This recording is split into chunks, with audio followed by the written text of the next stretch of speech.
ایک پیج پر کون کون تھا، مشکل فیصلوں کا نقصان کسے ہوگا،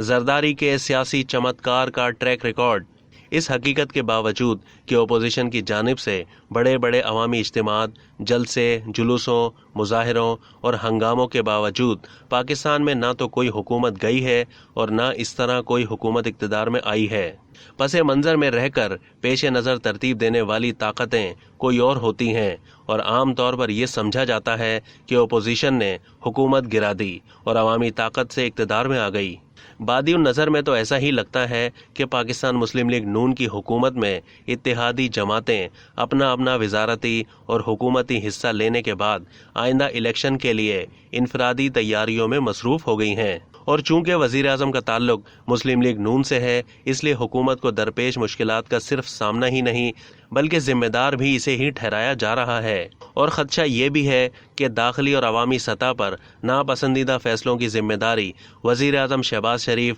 اور مسلم لیگ نون کی حکومت پر عائد کی جا رہی ہے۔ شاید ان فیصلوں کے حوالے سے یہ ذکر بھی نہ آئے کہ اس وقت ایک پیج پر کون کون تھا۔ پیٹرول کی قیمتوں میں تاریخی اضافے کا فیصلہ اور پھر اس کے نتیجے میں ہونے والی کمر توڑ مہنگائی، روزمرہ ضروریات زندگی کی قیمتوں میں 10 گنا اضافہ، گو کہ ان فیصلوں کا جواز موجود بھی تھا، لیکن ووٹ دینے والے غریب عوام جواز تسلیم نہیں کریں گے۔ آج مولانا فضل الرحمان نے اپنی پسندیدہ وزارتیں حاصل کرنے کے بعد اپنی جماعت کی نمائندگی کے لیے اپنے صاحبزادے مولانا اسد الرحمان کو سامنے کر دیا ہے، اور خود وہ تقریباً پس منظر میں ہیں۔ البتہ ایک ہومیوپیتھک سا بیان کچھ دنوں کے بعد سامنے ضرور آ جاتا ہے۔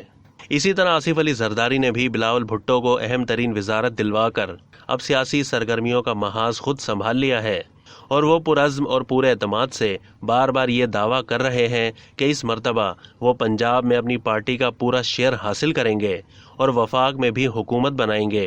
گو کہ پنجاب میں پاکستان پیپلز پارٹی کی پارلیمانی اور سیاسی قوت کے پیش نظر ان کا یہ دعویٰ ایک خواب دکھائی دیتا ہے، لیکن سیاسی چمتکار دکھانے کے حوالے سے ان کا ٹریک ریکارڈ ہے کہ وہ مشکل کو آسان اور ناممکن کو ممکن بنانے کے لیے ہر وہ طریقہ اور ذریعہ استعمال کر کے کامیابی حاصل کرتے ہیں جس کی متعدد مثالیں موجود ہیں، جو اتنی اعلیٰ و عرفہ ہیں کہ ان کا یہاں ذکر ضروری نہیں۔ اس مرتبہ آصف زرداری نے موقع ملنے پر پاکستان کو 110 ڈگری بدلنے کی بات بھی کی ہے۔ موجودہ صورتحال میں جبکہ وہ پاکستان مسلم لیگ نون کی اتحادی جماعت ہیں، یہ سب کچھ کیسے ممکن ہو سکے گا، فی الحال کچھ نہیں کہا جا سکتا۔